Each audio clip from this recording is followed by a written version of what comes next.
Okay. Hi all. Can you hear me? Can somebody confirm on the chat that you can hear me?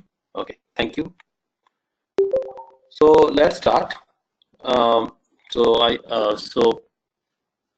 thank you for confirming this, and I hope everybody is able to hear me properly. Okay.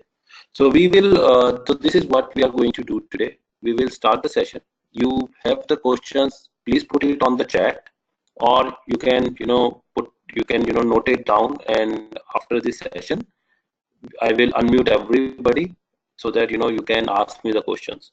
So either way, either on chat or on the you can wait till the session is ended. Okay. So this session is about Oracle Service Cloud and Integration Training.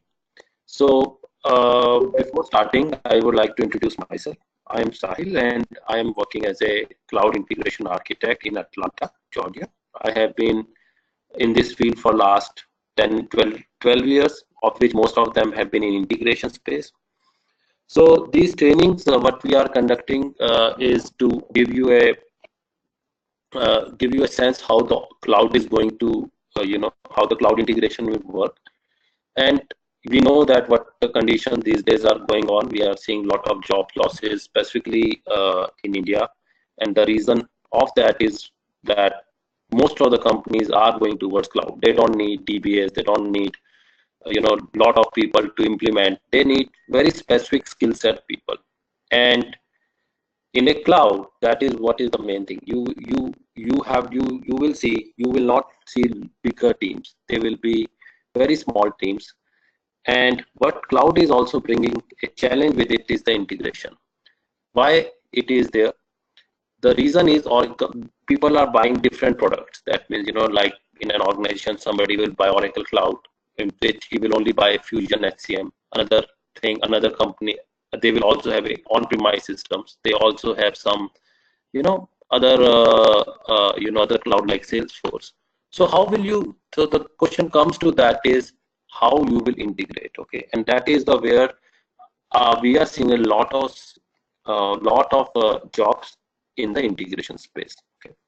So this training is going to cover, first we will talk about types of cloud, because you should know what cloud is. Okay, most of the people don't understand the concept of cloud.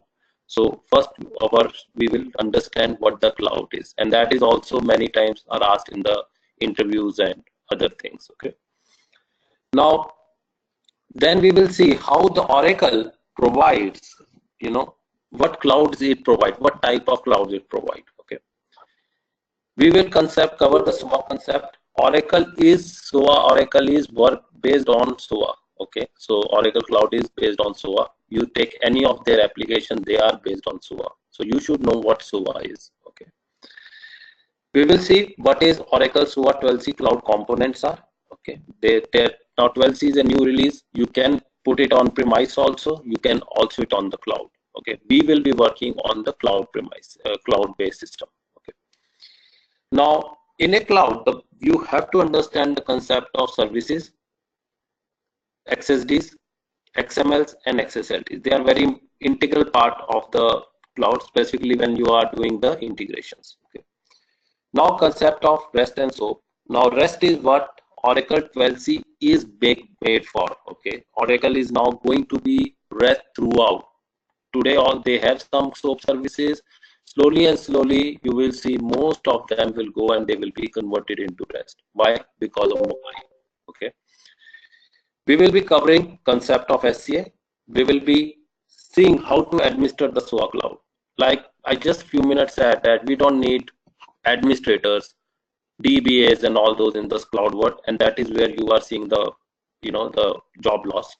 So, and we will see that why, when we will be in that chapter, why they are not needed.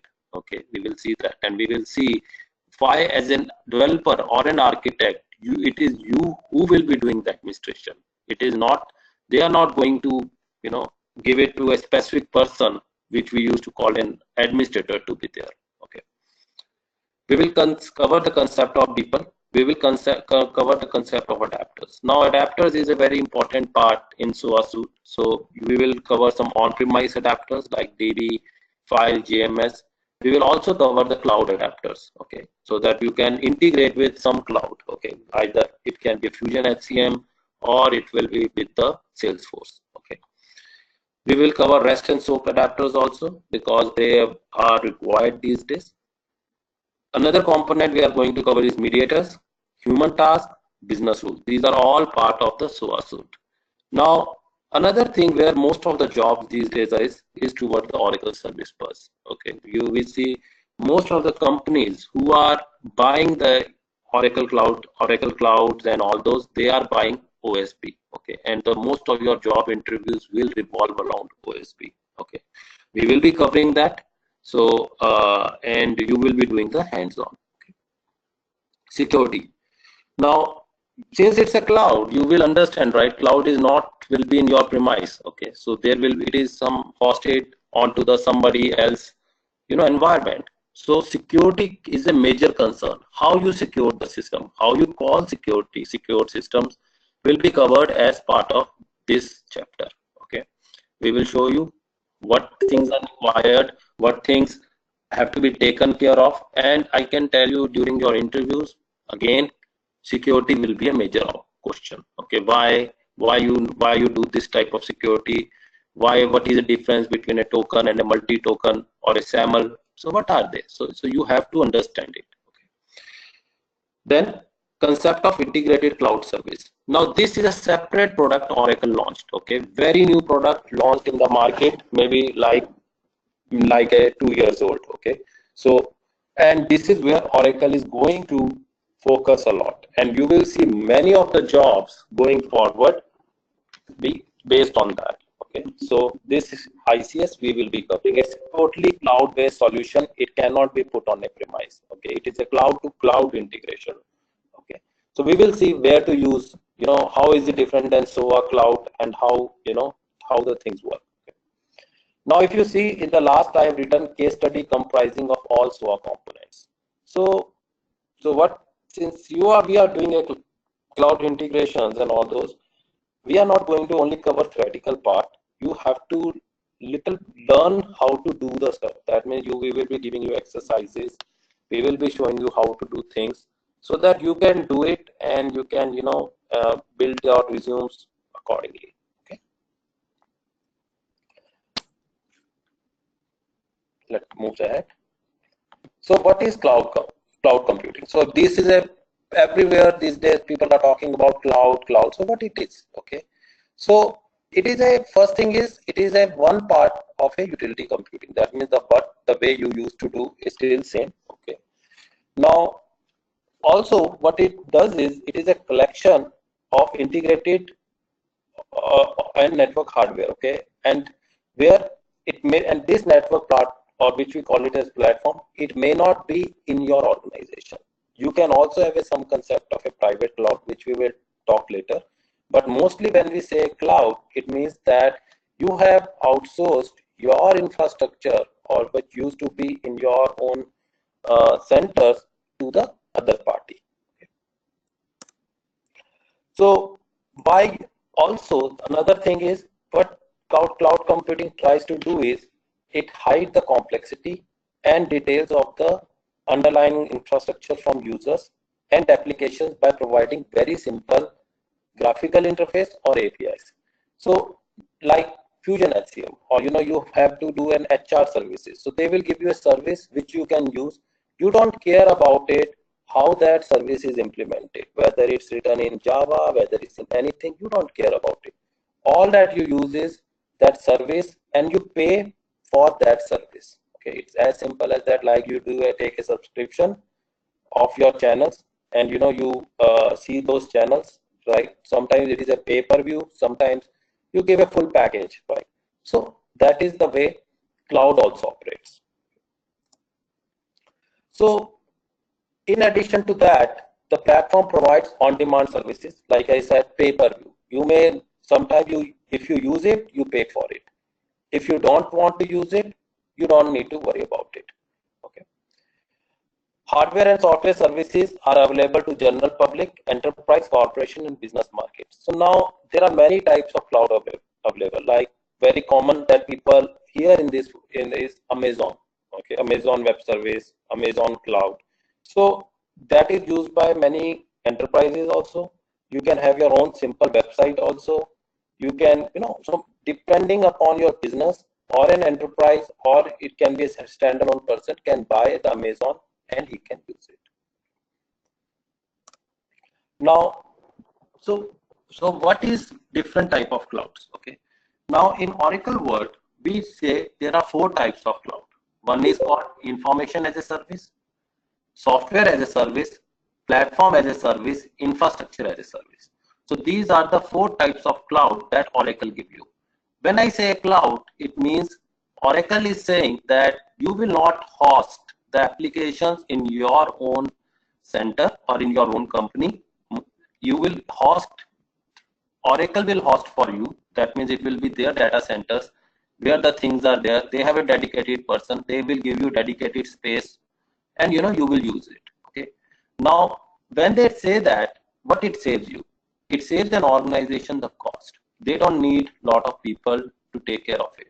We all know that mostly in an organization, the or in anything, the major time goes in maintenance. And in that maintenance, it can be a infrastructure maintenance, it can be server maintenance, it can be application maintenance. So all these headaches are taken care by Oracle.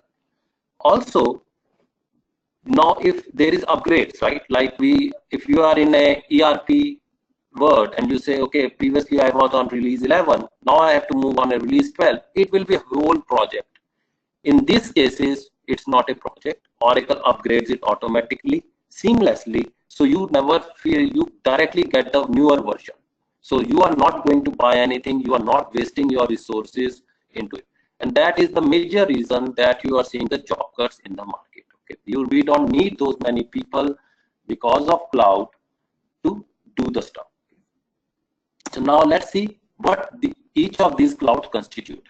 So first is software as a service. Software as a service means a full application, you buy it and as a service. That means you directly subscribe to a whole application. Like Fusion HCM, you want to have an HR, so people used to have PeopleSoft HR in their organization.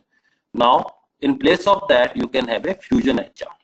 Now in that Fusion HR, you get all the modules, you can do whatever you want to do. You do the setups, you do some of the technical stuff, and that's all about it. Okay, you cannot extend it.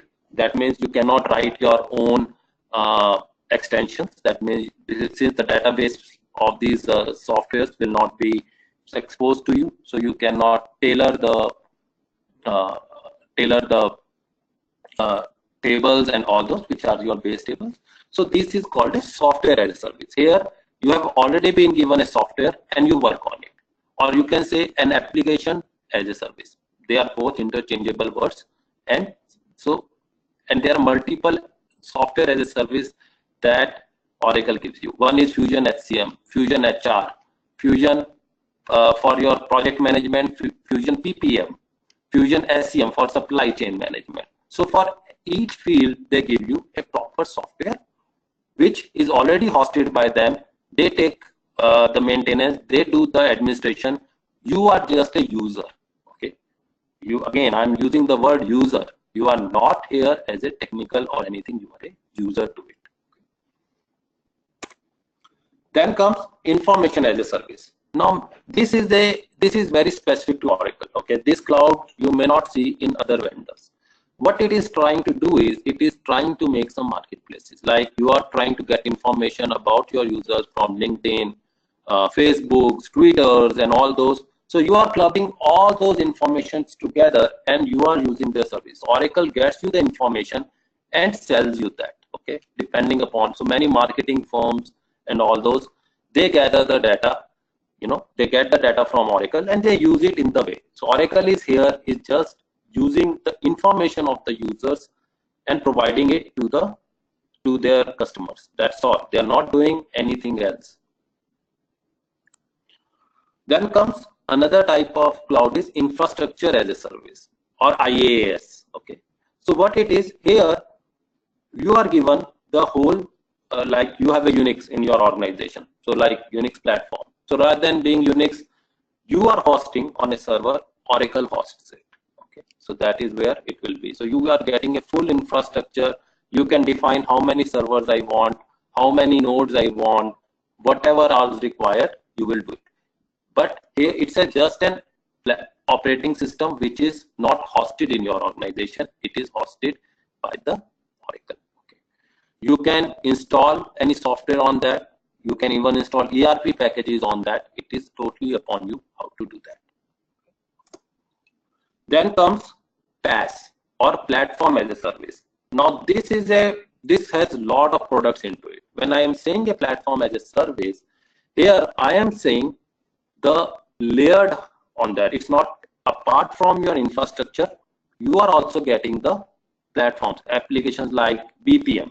Now you have to write the code on that BPM. So you are getting it to, they have given you a package, but you are writing your things.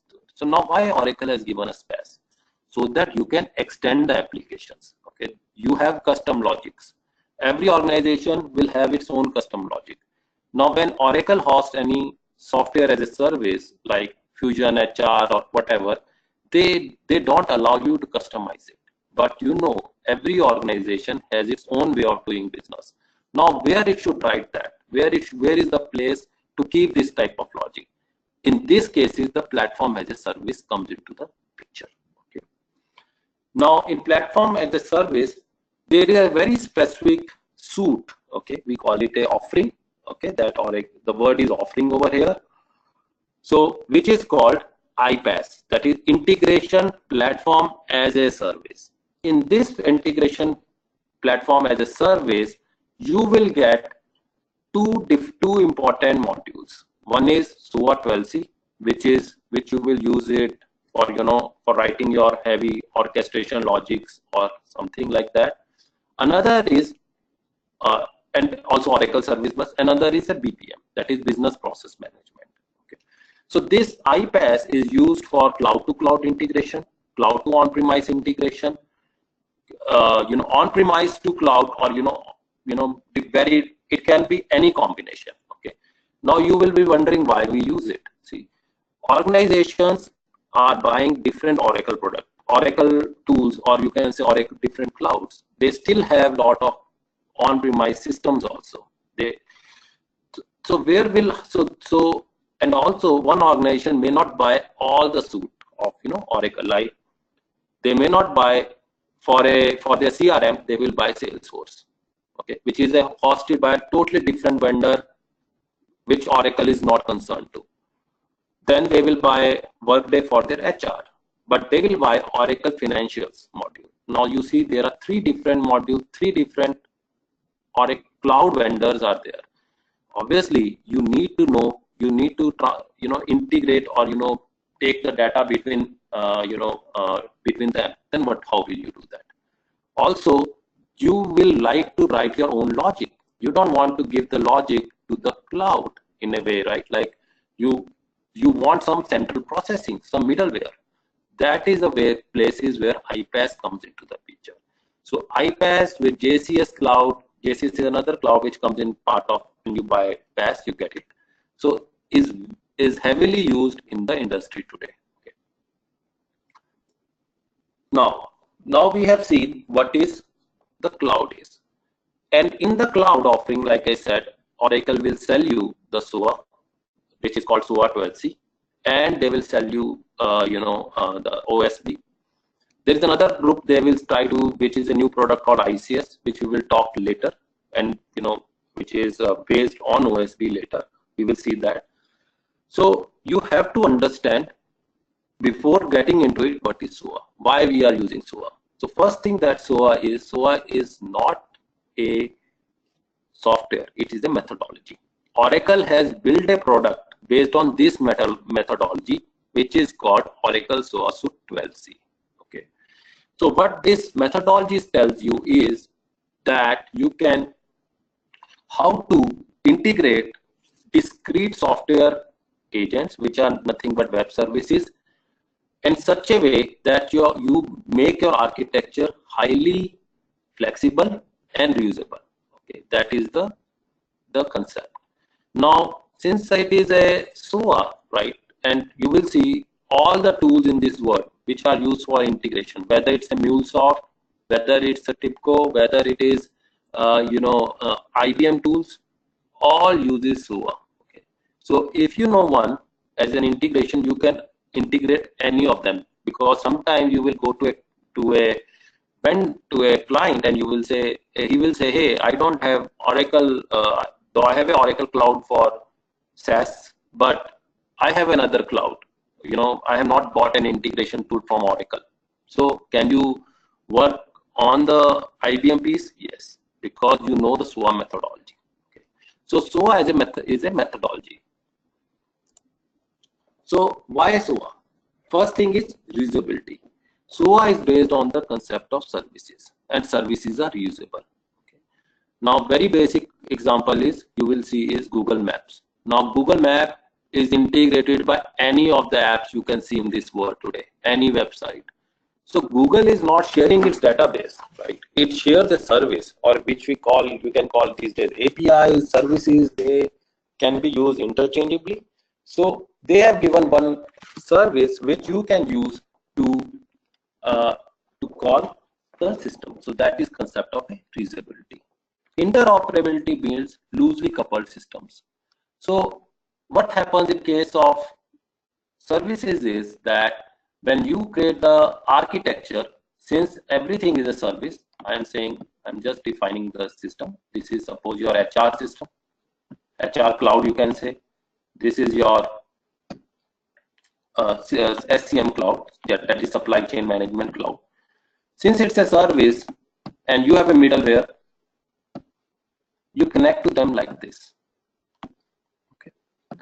Now tomorrow I may move out of this SCM cloud which was offered by Oracle to anybody else.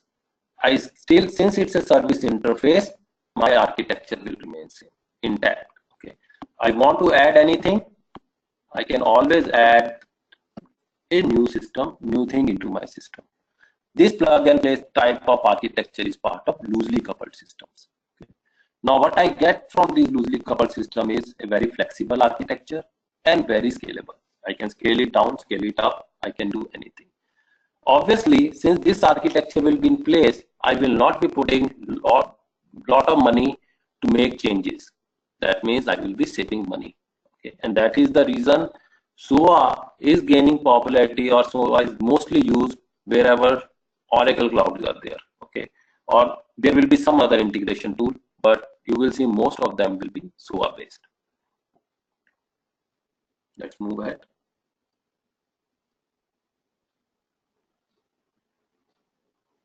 Now, what are the tools that are provided into SOA suite? We will cover them into lot detail when we will be in those chapters, but you should understand that these green things are called component. Actually, everything will be on your cloud. This whole architecture or this whole system will be deployed on the cloud. All you will be having is a JDeveloper on your local, on which you will write the codes. Okay. And in this, which is, we call it SOA suite, you will have a human workflows which are used for in specific cases, like you want to approve the leaves, where you are saying workflows, or you are saying approval, denials, and all those, we use human workflows.